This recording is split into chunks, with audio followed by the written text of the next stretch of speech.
For me? I'm mic'd up, yeah. Wow, cool. Professional. Got a laser pointer.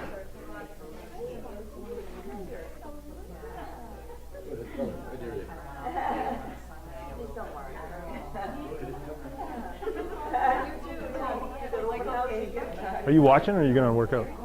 Yeah, come on in. Are you, is John coming too? Okay, I'll get started then. Ready when you are. Good? Hi everyone. Hello. Thanks so much for coming. This is awesome. I'm so glad that this is really good. This is, obviously it's a gym, so there's going to be some workouts happening, and that's okay. This is kind of the culture that we like around here. Some work is going on and some learning, some education. That's great, good. Hopefully it's going to be worth listening to. So basically the title today is Healthy Living, the Foundation. And this, from the Barrie Kettlebell Club's perspective, is the most important first step that you can take to change your health. So in this information session, my goal is to really just teach you what you need to do to create a foundation that you can build upon.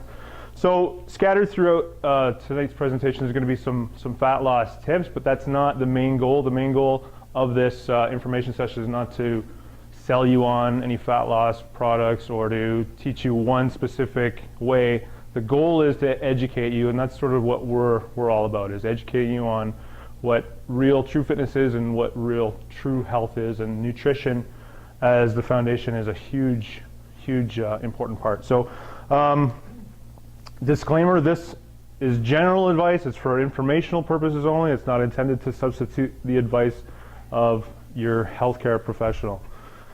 Now, my background, I study nutrition right now through the Canadian School of Natural Nutrition. I'm studying to be a holistic nutritionist. Haven't graduated yet, but I've been reading for years and years and years about nutrition. And the things that I'm going to show you today, it's not my invention. I didn't just come up with these, crazy, left wing or right wing theories about nutrition. This is all the best of the information that I've sort of assimilated, and I am excited to deliver it to people because I think it's the greatest information out there. And it's not secrets from a lost civilization or something like that. It's basically the truth that's been the truth for hundreds of thousands of years, and we as human beings, we've thrived off of this information, and this is just sort of putting it into a context that hopefully you'll understand. I really want you to sort of take what you can take it in digestible chunks. It might look like a lot of information that I'm going to throw at you, but I don't need you to go home tonight and empty your cupboards and say, oh, I got to start from scratch. I want you to sort of, and I'll give you some tips on how to make it sort of more digestible towards the end. I'll give you some tips on how to do that. I'm going to pass this around. You don't have to take notes. You can if you'd like, but I'm going to pass this around. If you want to put your name and your email address down, and I'll send you the notes so that you can have them for yourself. Okay, so the objectives for tonight. What we want to learn, basically, what is food? What does it comprised of? Macronutrients, micronutrients, essential, non-essential, natural, whole, good, bad. They're all just words, but I'm going to put them into a bit of a perspective for you so that you can understand what that's for. Honestly, once we're through that, once we've glossed over that, that's an important chunk of information, but don't get hung up on, oh, what did he say about what that macronutrient was or those types of things. I'm going to go over it because I think it's important for you to know from a foundational, fundamental sort of perspective, but don't get caught up on that.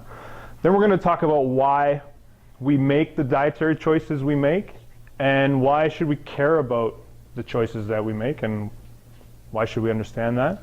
And then I'm going to talk about the how. So how should we be eating? There's lots of information out there. We're in the information age, so there's lots of information floating around. Some really, really good, some really bad, and we're sort of left trying to decipher what is what, and it's confusing. So really briefly, we're going to talk about the human digestive tract, okay? So one big tube, basically, if you'll notice, starting at the mouth, all the way down through the esophagus, into the stomach. Food is stored, it's broken down, passed into the small intestine, into the large intestine, and it exits.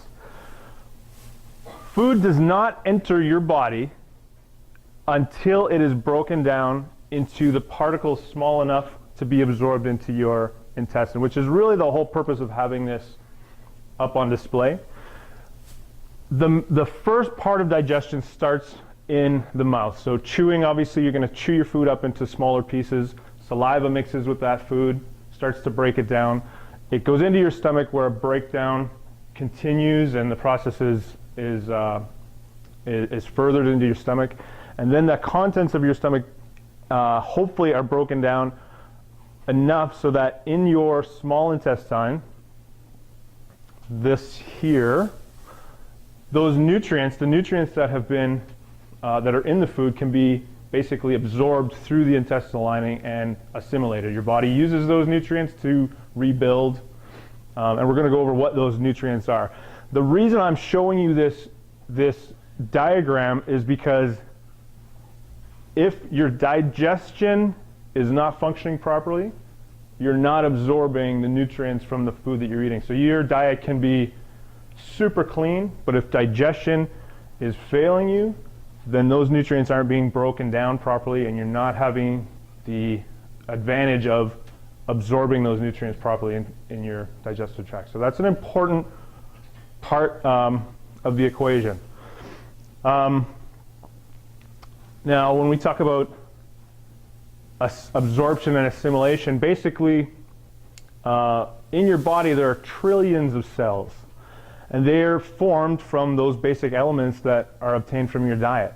So once your body has broken down your food into its simplest components through digestion, and some of those components, examples would be amino acids, fatty acids, vitamins, minerals, glucose, etc., those components can be absorbed through the intestinal lining and eventually assimilated by your body. They will not be absorbed until they're broken down into their smallest parts. So amino acids, fatty acids, vitamins, those are the smallest parts of your food. If you miss that opportunity to break them down into those smallest parts, they're not going to be absorbed. And actually, I don't want to get too off topic, but they can be absorbed, and if they're absorbed in too complex of structures, that can cause problems as well. And that's another form of improper digestion. So it's important to note here that when I'm saying diet, when I use the word diet, I'm using it as a noun, so the kind of food that a person or animal or community habitually eats. I'm not talking about diet as in a way to restrict oneself to small amounts or special kinds of foods in order to lose weight. I'm not saying diet in terms of this diet. I'm talking about diet in terms of what you're eating on a daily basis. So quickly, macronutrients are, we've all heard of carbohydrates, protein, and fat, and that is what your body uses for energy in different proportions. Sometimes it's using different macronutrients for different things, but those are the macronutrients that food is made up of. And we're going to go into a little bit more detail in terms of what those actually are. And the micronutrients we're talking about are vitamins, minerals. They're needed in much smaller quantities than fat, carbohydrates, and protein. So here's a fat loss tip right off the bat.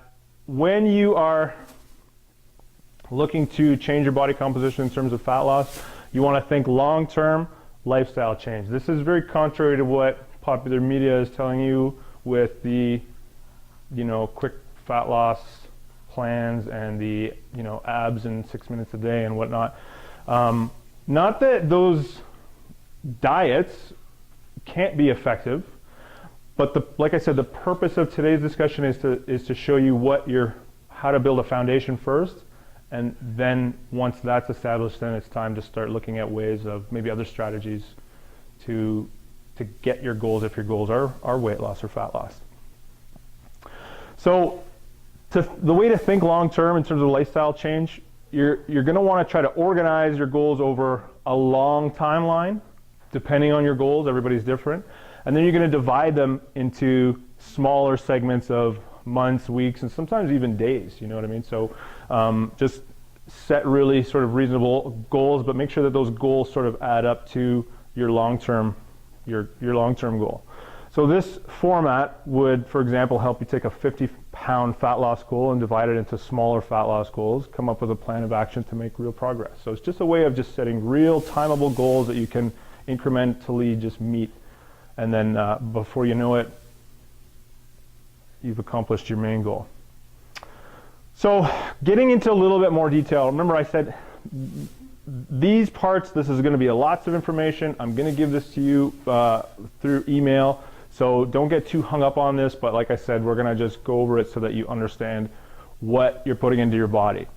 So carbohydrates they come from foods such as grains, fruits, vegetables, legumes. They can be made up of starches, sugars, fiber, a combination of all those. Each gram of carbohydrate will yield 4 calories, and calories is just a measurement of energy that your body uses for energy. And incidentally, carbohydrates are your body's preferred energy source. So digestion of carbohydrates begins in the mouth. Remember I said chewing and mixing that food with the enzymes in your saliva, that's what begins to break down those carbohydrates, and then the digestion process will continue down the digestive tract. And the final product is glucose, which can then be absorbed through the intestinal lining and used by the body. So remember, we're trying to, through digestion, the goal is to break that food up into its smallest particles so that it can be absorbed. So that final product is glucose in this case. So we've heard simple carbohydrates, complex carbohydrates. Now the simple ones are stuff like sugar, honey, maple syrup, fruit juice, milk, molasses. They're classified as simple carbs or simple sugars because they're digested and absorbed very quickly upon ingestion when you eat them, so that they provide quick energy. Incidentally, I'm type 1 diabetic, so if I have a severe sort of sugar crash and I go really low, then that's something that I'm going to go to, a piece of fruit or some fruit juice to help revive me. not literally, that's knock on wood, that's never had to happen, but quick sugar is going to give you quick energy. Anyone who's had kids understands that very well, probably. So this rapid absorption will trigger an organ called the pancreas to release insulin, which will control the amount of sugar that's floating around in the blood. So your blood only should have a certain amount of sugar, and if it goes in excess, then your pancreas is going to produce insulin to control and tell that sugar where to go, whether it means being stored or means being used. Complex carbohydrates are the foods that are classified as whole grains, vegetables, fruits, legumes containing more fiber and starch, which slow the digestion process. So complex literally means that there are more complex structures that take longer to be broken down.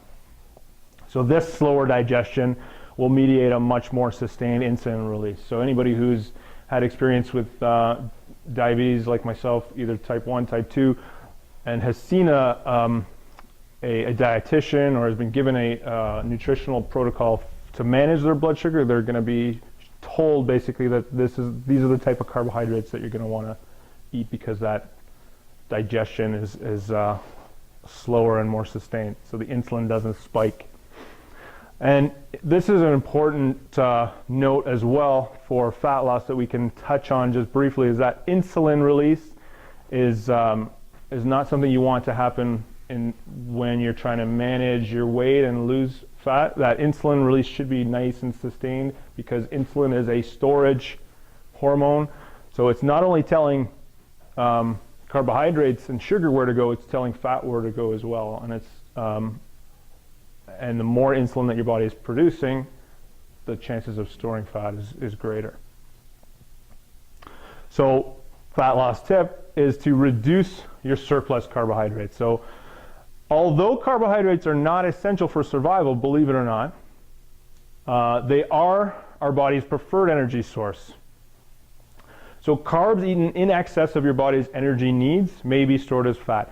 So the key is to get your carbs from high fiber sources like fruit, vegetables, and legumes, those sources that are going to take longer to break down, and also try to eliminate all sugar and most grain products like pasta, bread, baked goods, those more refined grains.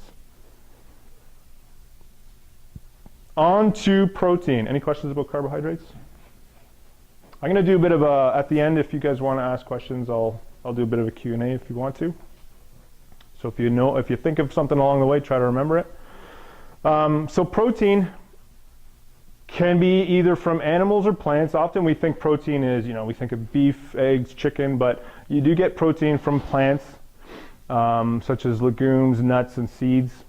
Protein is made up of essential and non. So those amino acids, again, those are the smallest particles, those are the smallest product of the protein. That's what protein needs to be broken down into so that you can absorb it in your intestinal lining. Now, because this is a gym and if you remember here, you're more active, protein needs are going to increase a little bit because protein is used by the body to build cells and tissues such as muscle. And actually, each of your cell wall is made up of about 50% protein, so you need it. You definitely need it in your diet. Now, typically, we don't have a hard time getting it, but you need to be getting it from the right sources so that you're getting the best quality protein. Now, similar to carbohydrates, protein also yields 4 calories per gram. So again, that's the energy. So protein gives you energy as well.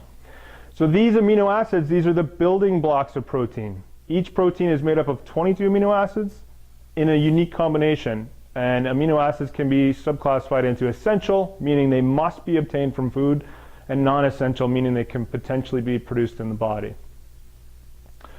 So animal foods, again, have been traditionally preferred as a protein source because they contain what's called complete proteins, which means they are comprised of all the amino acids our body needs, all the essential ones. Plant sources, predominantly plant sources, don't contain all the amino acids our body needs. However, combining plant sources is an effective way to get all the amino acids necessary. And that's why vegetarians, if they monitor their protein intake properly and they're mixing the grains and legumes and the right types of proteins in the right combinations, they can do quite well. There's vegetarian athletes all over the place. There's vegan athletes all over the place who do quite well, but it just takes a little bit more management in terms of their diet. Protein digestion begins in the mouth with chewing, but the stomach actually plays the most important role in digestion since the acidic environment of the stomach is crucial for proper splitting of the amino acid peptide bonds. Just big words, so don't think about that. But you want to understand that part of your body is the only acidic part of your body in the stomach, and it has to be very acidic to break down proteins, which are very strong bonds. So this digestive process is completed in the intestines via enzymes released from the pancreas. So, hey, how are you? Have a seat. Come on in. There's a seat right up at the front row if you'd like.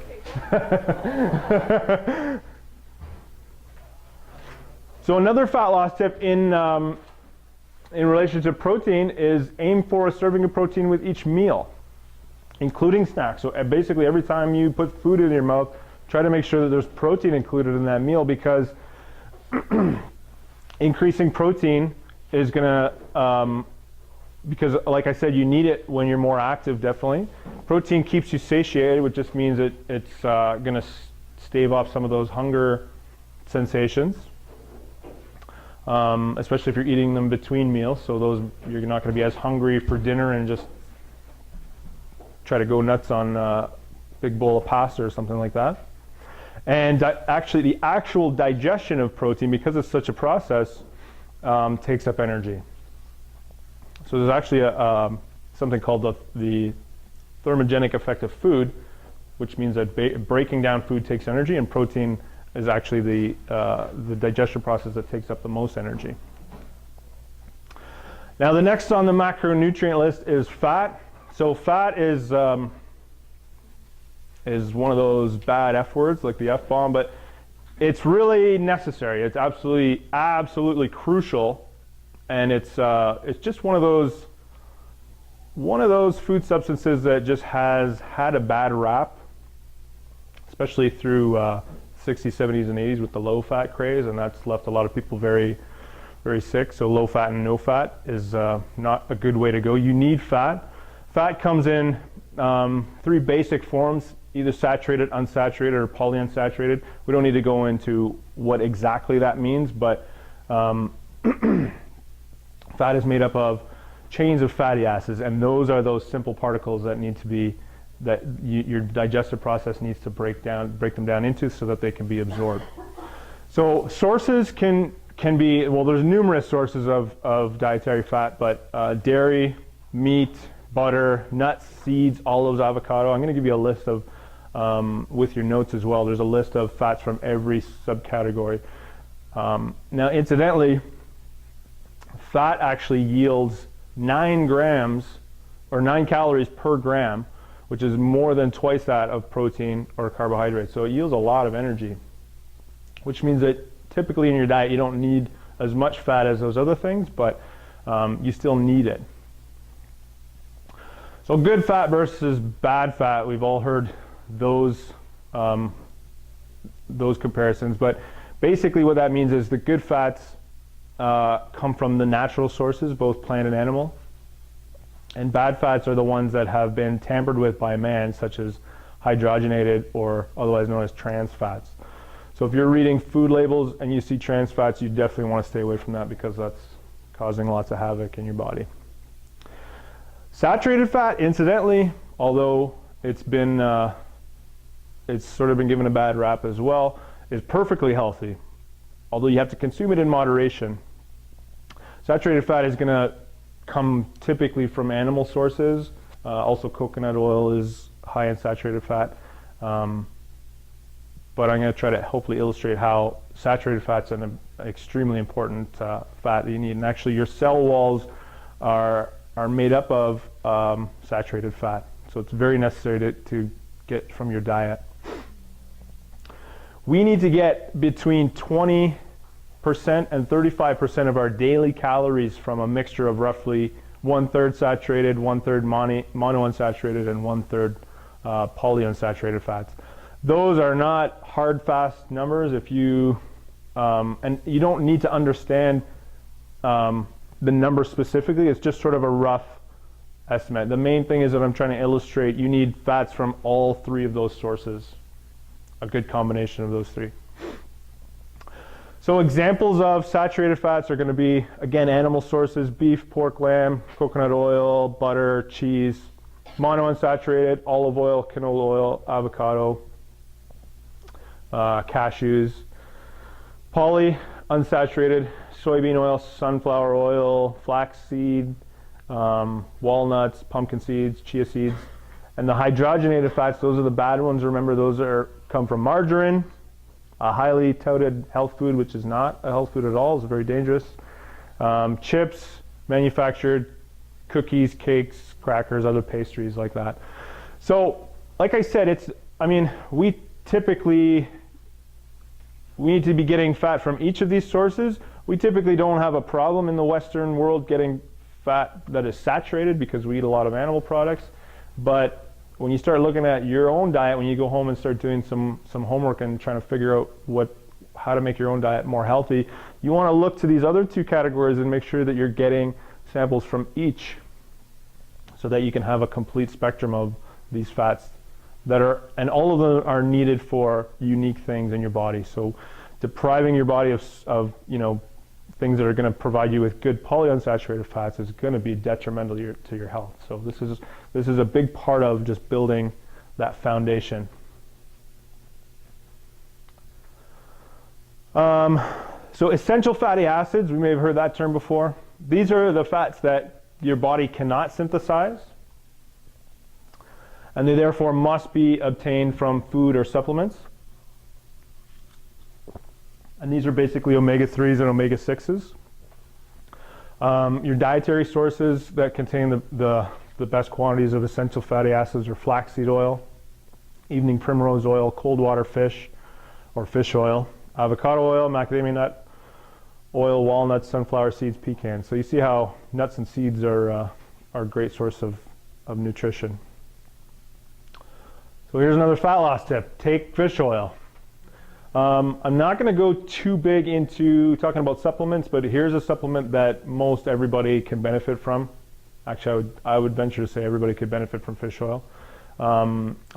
So basically, increasing your intake of essential fatty acids is vital for fat loss.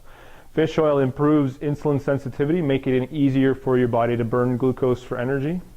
That's those simple sugars that enter your bloodstream. And fish oil also helps you deal with stress, which in turn lowers cortisol, which is a stress hormone that promotes belly fat accumulation and around your organs, which is the most dangerous fat, the fat that's going to sort of suffocate your organs and impede their function. Side note with the fish oil, if you are recommending this to a friend or family member and they're on blood thinner medications, fish oil also thins your blood, so maybe something that they're going to need to talk to their physician about. On to micronutrients. So you might be wondering, what does that have to do with micronutrients? But basically the illustration is the soil. So the soil is where plants and food that we get from plants is getting these micronutrients from.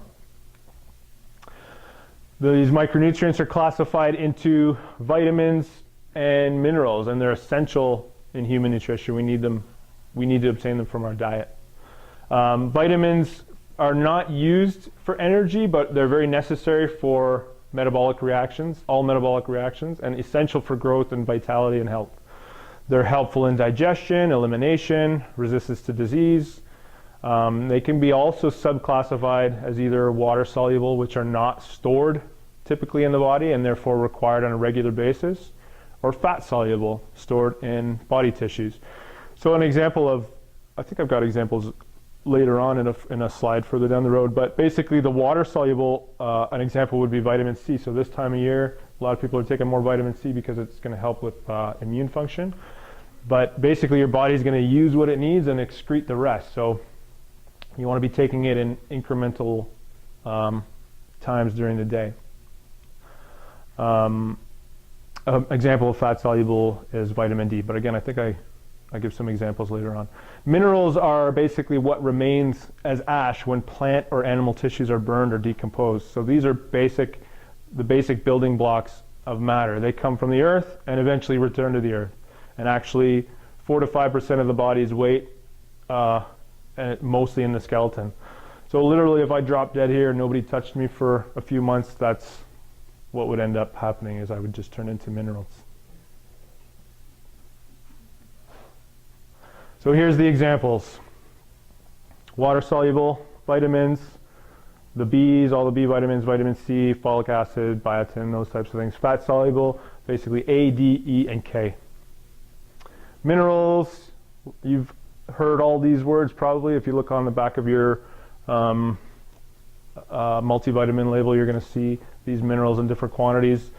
They're actually all very necessary for us to obtain in our diet, even sodium, even though, again, you hear in the media that too much sodium is bad. It is bad, but you need it in small quantities at least.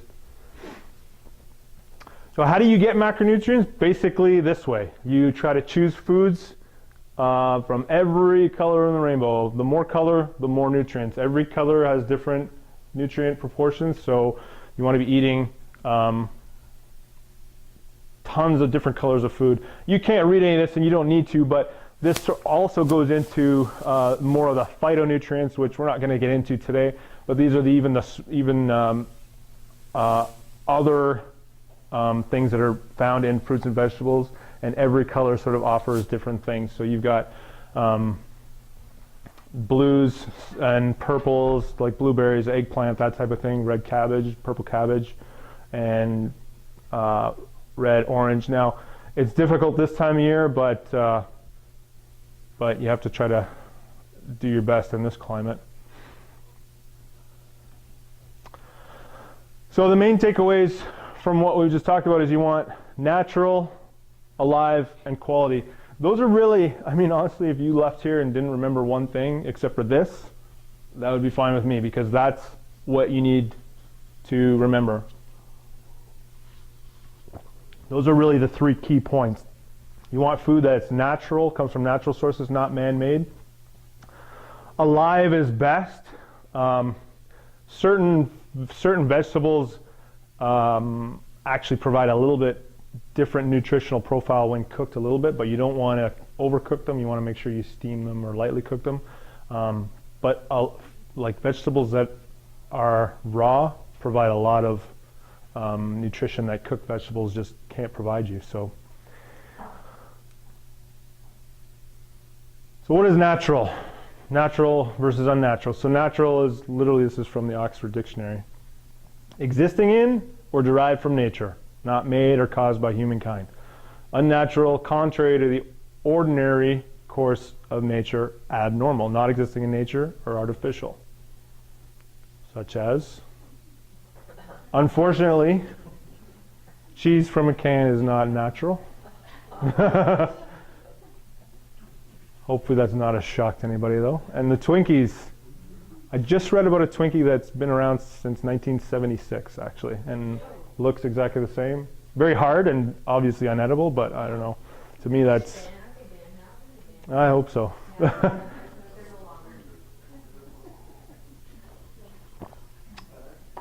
I got a quick video too actually.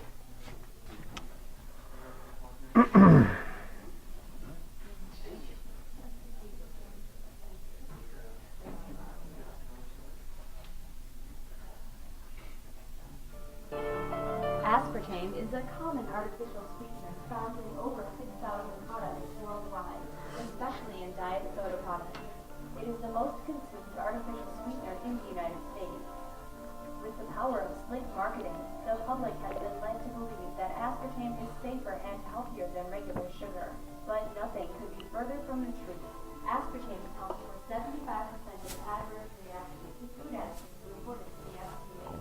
The most common reaction is a headache or migraine, but many reactions are very serious, including fever and death. Aspartame has also been known to depression and increased risk, yet these products continue to be marketed as healthy options that support calorie restriction. Aspartame is composed of 40% aspartic acid, 50% phenylalanine, and 10% methanol or wood alcohol. The amino acids, aspartic acid, and phenylalanine benefits your body's function, but you ingest these amino acids excessively in aspartame. Aspartame is an excitotoxin that excites or stimulates your brain cells to death. On the other hand, too much phenylalanine can change your brain's physiology and deplete your serotonin, a neurotransmitter that helps regulate mood. Naturally occurring methanol found in certain fruits and vegetables is firmly bonded to pectin, which allows the methanol to be safely passed through your digestive tract. The phenylalanine methyl bond, called a methyl ester, is very weak and allows the methyl group on the phenylalanine to easily break off and form methanol. Methanol from aspartame is extremely dangerous to humans. It is carried to susceptible tissues in your body where alcohol dehydrogenase, ADH, converts it to formaldehyde, the fluid used for embalming. Your body lacks key enzymes that eliminate formaldehyde that accumulate in your cells and wreak havoc on sensitive proteins and DNA. It is linked to breast and prostate cancer, as well as oxidative damage in your brain. Animals have a protective mechanism that allows methanol to be broken down into harmless formic acid, but there's a major biochemical problem with methanol in humans because of the difference in how it's metabolized compared to all other animals. This is why toxicology testing on animals is a flawed model. It doesn't fully apply to humans. But why is aspartame still on the market? Aspartame was discovered by accident in 1965 when James Schlatter, a chemist of G.D. Searle Company, was testing an anti-ulcer drug. G.D. Searle fervently pushed for the approval of aspartame on the market, to no avail. Scientific evidence, including the Bressler report created in 1977, linked aspartame to a number of side effects, including a huge risk of brain tumor. It also revealed fraud and manipulation of data done on aspartame studies. One day after the inauguration of Ronald Reagan in 1981, Searle reapplied to the FDA for approval to use aspartame as a food sweetener. Its CEO, Donald Rumsfeld, had Dr. Arthur Hull Hayes Jr. appointed as the new FDA commissioner. Hayes appointed a 5-person scientific commission to review the current decision on aspartame. When it became clear that the panel would uphold the ban, Hayes installed a 6th member who voted in favor of aspartame.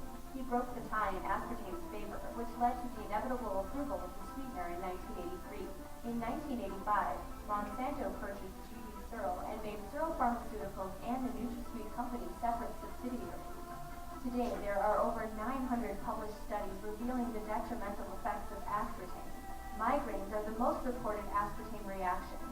Chronic exposure to this sweetener can bring about or worsen serious conditions such as asthma, lymphomas and leukemia, brain tumors and brain cancer, irritable bowel syndrome, Parkinson's, multiple sclerosis, and epilepsy. Aspartame's connection to cancer cannot be ignored.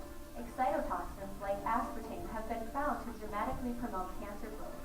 A researcher found that when cancer cells were exposed to aspartame, they became more mobile, and their metastasis or spread became more enhanced. The longest ever human aspartame study, spanning 22 years and conducted by the Brigham and Women's Hospital from Harvard University, found a clear association between aspartame consumption and increased risk of blood cancer. The Harvard study found that men who consumed more than 1 diet soda per day had a heightened risk of developing multiple myeloma and non-Hodgkin's lymphoma. Leukemia was associated with diet soda intake in both sexes. This study strongly confirms the dangers of aspartame for humans, as it is the first large-scale and long-term observational human study ever conducted on this sweetener. But after yielding to severe pressure from the industry, the researchers downplayed their findings, minimizing the impact of the study. Despite these red flags, food manufacturers still continue to use aspartame for their products. In fact, the International Dairy Foods Association and the National Milk Producers Federation have petitioned the FDA to amend the standard of identity for milk to allow aspartame to be added to it without being listed on the label. Contrary to promises of diet soda and diet products containing it, aspartame can make you gain weight by stimulating your appetite, increasing your cravings for carbohydrates, and promoting fat storage. Aspartame toxicity is not well known by doctors, despite its frequency. Most of its symptoms mimic other health conditions, so if you're having a reaction to sweeteners, you may be unaware of it or are blaming it on another cause. To see if you're suffering from aspartame toxicity, eliminate all artificially sweetened products from your diet for 2 weeks. So I showed you that video just to illustrate the fact that the food industry really doesn't care about you, and they'll go to lengths to make sure that you're consuming their products, whether healthy or not, just to make a buck. That's one example. I know there's a lot of American content in there, and the standards in Canada are a little bit different, but we do consume diet products. The purpose wasn't just to illustrate aspartame, but basically you need to be conscious about everything that you eat, and today more than ever, because there's substances in food that the manufacturers are putting in that truly a lot of it's not even, the effects aren't even well documented or even known at all. You know what I mean? So, and with diseases on the rise and obesity on the rise and mental illness on the rise, and when I say on the rise, I mean, I don't want to put it lightly, they're skyrocketing. So our environment and the choices that we have over the foods that we eat is a huge major contributor to that.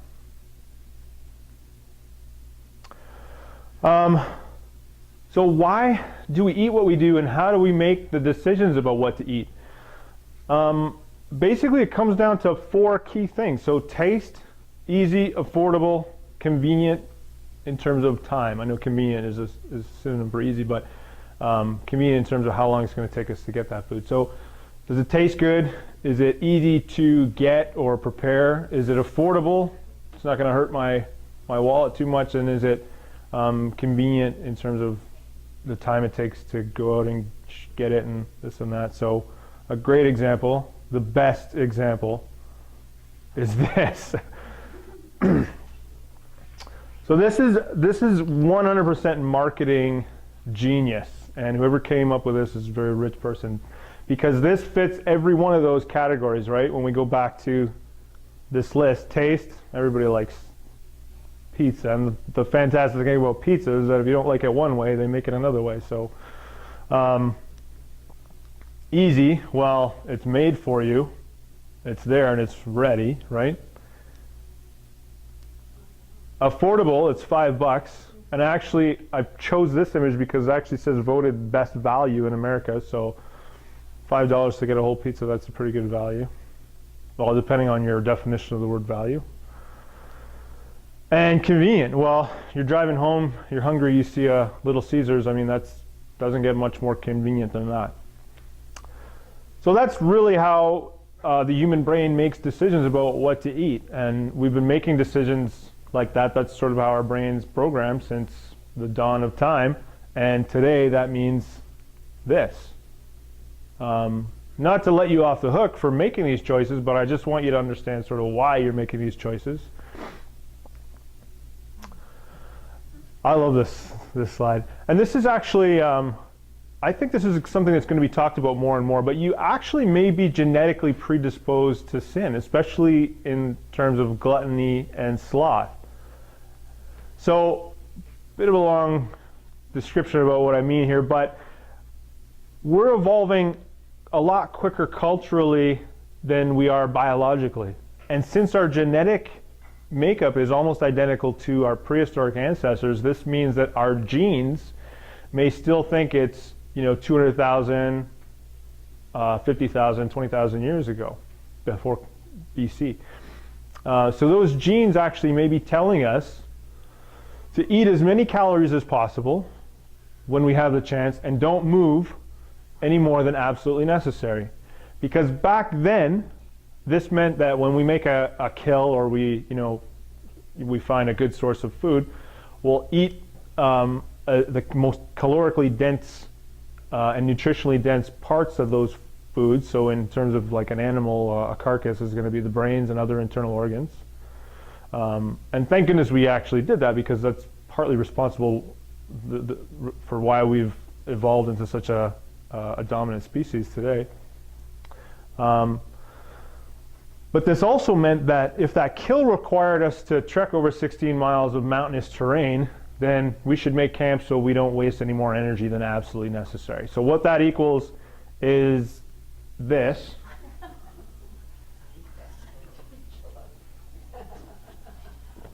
And Homer is a perfect example of the stereotypical, unhealthy person who just indulges and is as lazy as can be. And that's from sort of a metaphysical, genetic predisposition. That's sort of an explanation for it. Again, that doesn't get you off the hook. I just want to illustrate why we have those tendencies. Fat loss tip. So, strength in numbers actually documented that your chances of success increase when you are accountable to a partner, a group, or a trainer or a coach.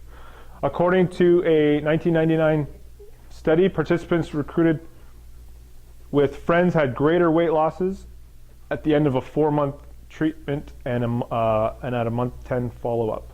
Possible reasons for this phenomenon are likely to include greater accountability to someone other than yourself, also a certain social aspect, and a little healthy competition, which is always good.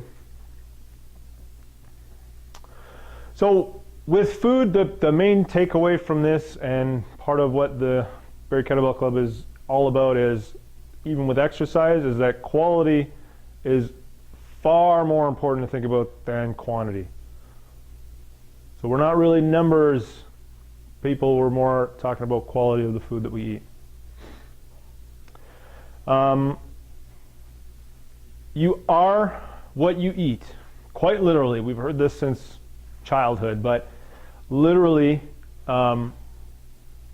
this is a great explanation of that. So every 28 days, Your skin replaces itself. Your liver replaces itself every 5 months, your bones every 10 years. Your body makes these new cells from the food you eat. What you eat literally becomes you. You have a choice in what you're made out of. So literally from now until 10 years from now, your body will be an accumulation of all the things that you've eaten over those 10 years. So that's where your choice comes in. So don't be cheap, easy, or fake. So another great slide, and basically it's hard to read, but unhealthy diet, 4 times more heart attacks, more arthritis, more sugar diabetes, sleep disorders, depression, cancer, doctor visits, allergies. Requires 100 miles of new blood vessels per pound of fat, which means your heart has to work a lot harder. And more foot problems, shorter life expectancy. So more fruit, vegetables, whole grains, and legumes. The benefits are more self-acceptance, fewer accidents, longer average lifespan, less heartburn, higher energy level, increased virility in men, among other things. Now you are also, so you are what you eat, and you are what you eat eats. So if you're eating something just below you on the food chain, you want to make sure that it's eating something that's good too. So this all goes back to the quality of the food that you're consuming. So a lot of you already have these general nutrition guidelines, and I'll go through them quickly. So basically, your diet should be made up of whole foods. I'm a big whole food advocate. I believe that, I'm not super religious, but I think that nature didn't make mistakes. Nature made eggs with yolks in them. Eating whole foods is the way to go. So eggs, not just egg whites. Your primary focus should be in high nutrient density. So the foods that are going to offer the most nutrition. Examples, we've talked about nuts, seeds, vegetables, eggs, wild-caught fish, whole grains. Preferably organic. I'm a big organic advocate, but if you go to, and again, this is going to come to you in your email through the notes, but if you look up the Dirty Dozen on David Suzuki's website, you'll find the Dirty Dozen and the Clean 15, and basically it's just telling you what foods you're better to buy organic and what foods are okay to be eaten non-organic. Organic is best because the quality is best, but in terms of the Dirty Dozen and the Clean 15 basically talks about pesticide and chemical in the food, in those fruits and vegetables. So you want to go for high quality. Look for things like free range or pastured. Local options are definitely best. Support local is a great reason for that, but also the less time that food travels, the healthier it is, the more alive it is, especially in terms of vegetables and fruits. You need a mixture of protein, carbohydrates, and fat in your diet. Proportions depend on a number of factors, including age, gender, activity levels, goals, illness, all sorts of things. Now remember, I said carbohydrates are not essential, and a low carbohydrate or a no carbohydrate diet is very effective for fat loss, but it is very challenging to do. And you might not be a very nice person if you go completely out. But I mean, some people can do it very effectively. And when I say carbohydrate, remember I'm including fruits, vegetables, grains. So those low carbohydrate diets, typically they take out the starchier carbohydrates anyway. So you're still getting, even on a very low or quote unquote no carbohydrate diet, you're still probably getting carbohydrates from the plant-based foods that you're getting, like legumes and fruit and vegetables. So protein at each meal will help increase energy. It promotes hormone health, keeps you satiated, increases metabolism. We went over that. So explore both animal and plant sources. A lot of people feel a lot better going more towards the plant sources and less towards the animal sources. But like I said, animal sources are more bioavailable because they contain more of those amino acids that are necessary. You definitely want to reduce or eliminate candy, cured meats, fast foods, margarine, refined or processed foods. And you want to try to include 5 to 10 servings of fruits and vegetables, all the colors of the rainbow like we talked about, healthy fats, very important for stress management, metabolic support, fat loss, nutrition, hormone support, sleep, nervous system support. Fiber can literally save your life, so a minimum of 25 grams of fiber. Now that's a really general number because some people need more. It just totally depends on everybody's unique. You want to get fiber from vegetables, whole grains, nuts, and seeds. So you can see actually, if you concentrate on eating more plant-based foods, you don't really have to worry about the actual number of grams of fiber that you get. And a lot of cultures that eat predominantly plant-based, they're into like 100-gram range per day. You know what I mean? So they're not worried about regularity or anything like that. They're pretty good in that aspect. And water, definitely aim for about 2 liters of good source water. Again, that's something that's different for everybody. So this is a lot of information, and we've gone over a lot of information, but this is the way to sort of simplify it. So when you get these notes in your email, I want you to go over everything and make sure you understand everything, and send me questions if you need to. But this is where you kind of take action in building these daily habits. So starting on building these daily habits. Like I said, I don't want you to go home and toss everything and start from scratch.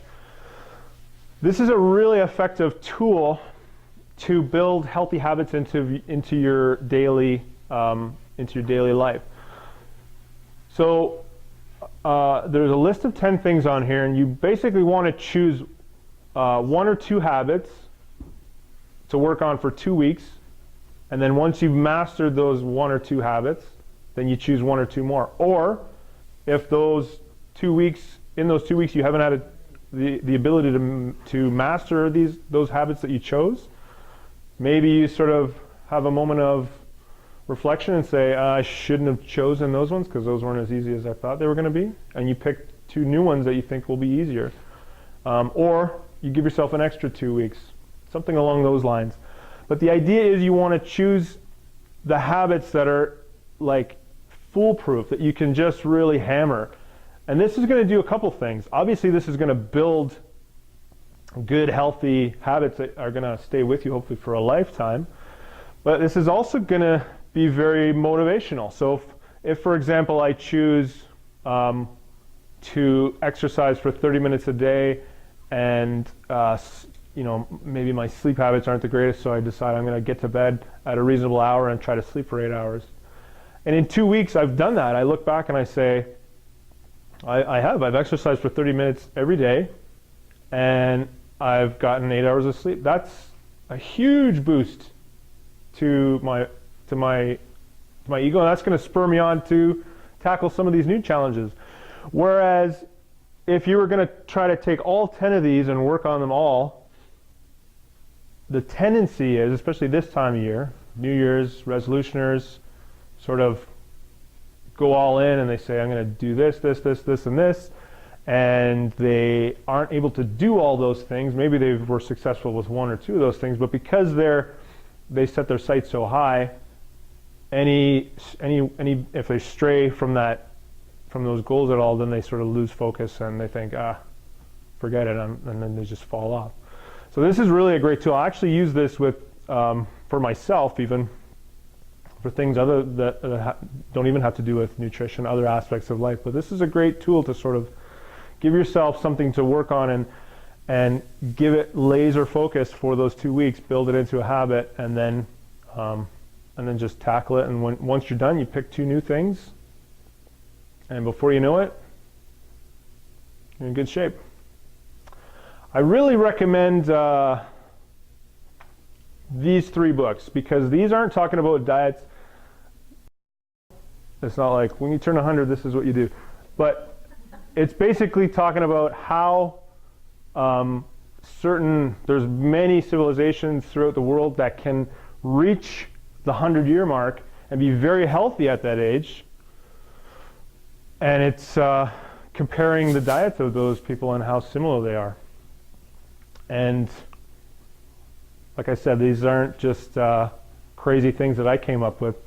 All of the stuff that we talked about today, that's what those people are doing. So I really recommend that book. Paul Chek is an extraordinary holistic practitioner. So he wrote this book, How to Eat, Move, and Be Healthy. It's literally like a Bible that you should just live off of. And if you did nothing but follow the instructions from that book, you'd be indestructible as a human being. In Defense of Food is a fantastic book by Michael Pollan, who's a food author, and he's also writes articles about food. He's written The Omnivore's Dilemma and another book. Well, he's written a couple books, but this was my favorite, In Defense of Food. You can't see it here, but it's basically on here. It says, eat food, not too much, mostly plants. So really, like, you can judge a book by its cover because that's exactly what it talks about, but it goes into a lot deeper detail about why that's his sort of food mantra. But it's a fantastic book, that one. Questions? Lots of information. Mm-hmm. So when you eat fat, does it spike insulin? When you eat a lot of anything, it can spike insulin, yes. I don't think fat will spike insulin, but insulin is your transport hormone. So anytime you eat any food and it enters your bloodstream, your pancreas releases insulin to deal with it. And then insulin basically figures out, do you need it for energy right now, or can I store it for energy that's needed for later, kind of thing. So it's not going to create spikes. Typically the foods that create spikes are the high sugar foods. And when you create those insulin spikes, that sugar can also be stored as fat, and also the fat that you've eaten with that sugar can be stored as fat. So when you take an example of a donut that has, lots of gooey, syrupy and sugar on it, so now you've eaten something that's very high sugar that's going to spike insulin, and the fat content is very high. So that's a lot of calories that you're probably not using on your way through the drive-through, and it's going to get stored. So that's kind of the idea behind that. Yes? What do you think of all the shakes? I know I look at a lot of people meal plans of the day, and they've got shakes that are wonderfully healthy, but they've got like fruit and all this sort of high in calories. I guess healthy versus a Big Mac or something. Homemade shake, or are you talking about supplement shakes? Like a homemade shake. Yeah, like smoothies are fantastic. When you make a smoothie, ideally, you're using whole foods to make that smoothie, so it makes it more digestible. You're on a weight loss plan, and you've got two big smoothies thrown in along with everything else. Well, I mean, fat loss is, although I'm not going to talk about numbers. Fat loss definitely depends on a lot of different factors, but fat loss really kind of comes down to calories in versus calories out, but it's what you do with those calories that becomes important too. So smoothies in excess of the calories that you need is gonna be detrimental to fat loss goals. But smoothies that sort of fall within your calorie range are actually a very healthy option, because you're getting, there's lots of really great smoothie recipes out there. Vega website has tons of great smoothie recipes, and green smoothie is a great smoothie option. Actually, smoothie is one of those things that's very popular, and I use smoothies in my own diet, not for any weight loss effect that it causes, but just because of the high nutrients that I can get from it. I can put stuff like blueberries and and I can take it to go. And I always put spinach in smoothies, and I give my kids spinach smoothies, although they don't. If they see me put it in there, they're a little bit reluctant, but they know it's coming. But also you can put, so some of those oils from the monounsaturated and the polyunsaturated, you can, have some of that oil, and that can be added to your smoothie, so you're going to get those healthy fats in there. Another thing I like about smoothies is that process of turning them into a smoothie sort of makes them a lot more digestible. So remember in the beginning when we saw the illustration of the human digestive tract, the goal was to get that food as digestible as possible, and smoothies sort of almost take the place of chewing. When you have a smoothie, it's also important to sort of swirl it around almost like you are chewing it, because again, the enzymes in your saliva aid digestion. So you don't want to grab a smoothie and just chug it back, almost like you're chewing it, you know what I mean? Well, what about the protein powders? Because I take a vegan though. Dairy, but. There are some really great protein powders. I should say that this, hopefully this information session is the first of maybe one or two over the course of the year. The next are going to sort of build off of what we've established today. And that's why I didn't talk about, I mean, we could go all sorts of places with any one of those topics, but I didn't go too far into supplements or other stuff like that. And I did that on purpose because this was designed to sort of show you how to build a foundation first. Once you've sort of figured out where your strengths are and where your weaknesses are, then you might need to look at supplementing. So you want to get food from whole sources, and when you figure out that, you know, my lifestyle just isn't conducive to eating these types of foods or whatever, or, you know, I just can't get 10 servings of vegetables a day. You know, I'm just not optimizing my vitamin and mineral intake through eating lots of vegetables. Then you may need to look at taking good quality multivitamins. I recommend a multivitamin to everybody just as a baseline anyway, sort of like a catch-all. But you can go into taking more B vitamins for stress management. Again, like this time of year, more C because you're not getting fresh fruits and vegetables too much to help with immune support.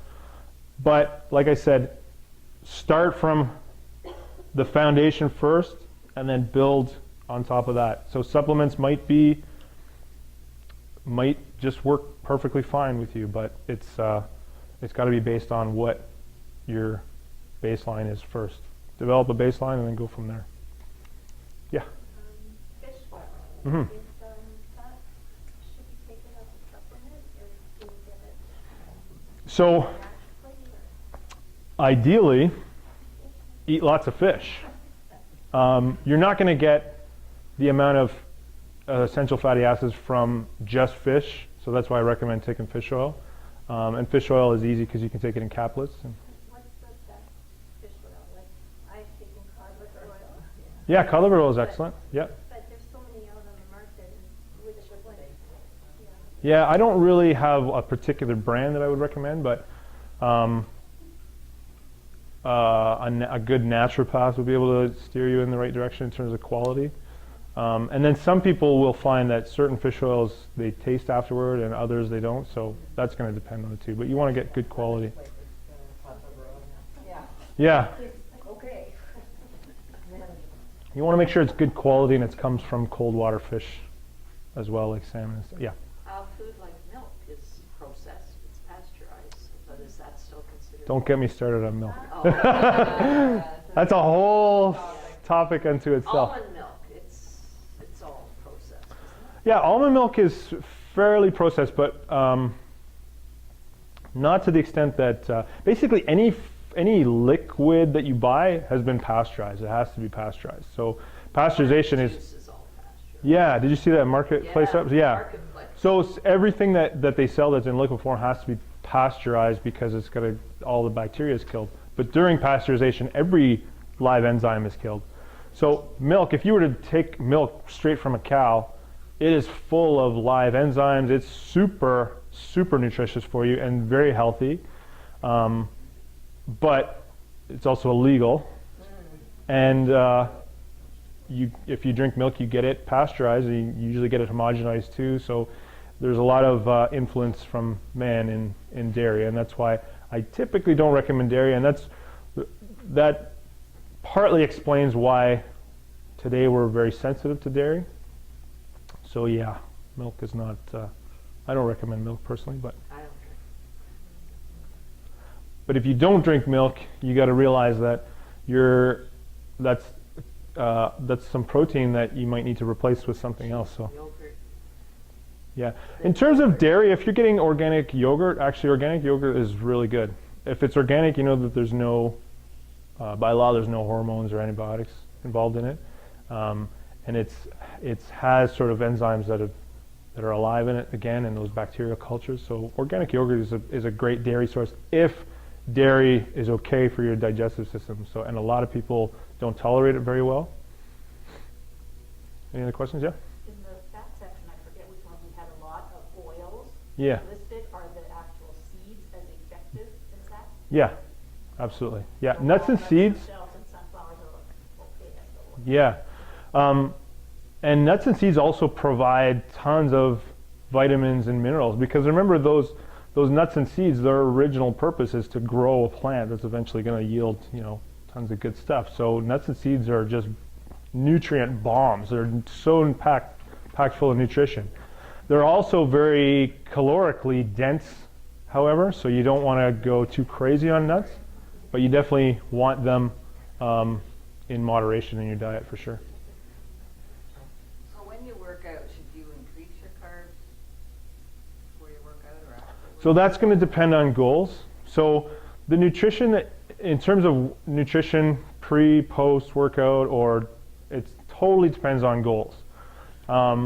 Definitely when you're more active, you're going to need more protein, because ideally you're doing some sort of resistance training, which is using muscle, breaking down muscle tissue, and protein in your diet is going to help replace that muscle tissue.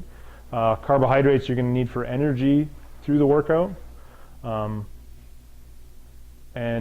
it just depends on goals. Some people aren't looking to lose fat, so they're fine with lots of calories. I know lots of guys who, lift heavy and lift often, and you'd be disgusted at what they eat. And I was, not that I was one of them to that extent, but when I was playing football and running track and working out every day for 2 hours a day, like I could eat like a champion eating competitor, and not put fat on at all. But that's because I was so active, my metabolism was so high. Not that it was always the best food either, but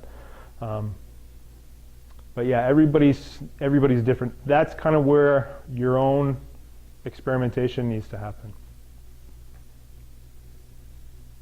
Good. Awesome. So thanks so much for coming. With the emails that you wrote down for me, I'm going to send you the notes. And if we have one of these again, I'm going to send you that. If you have any, if there are any topics that you'd like to see on the next one or two, then let me know, and I'll be happy to look into it. Thanks so much for coming. Thank you.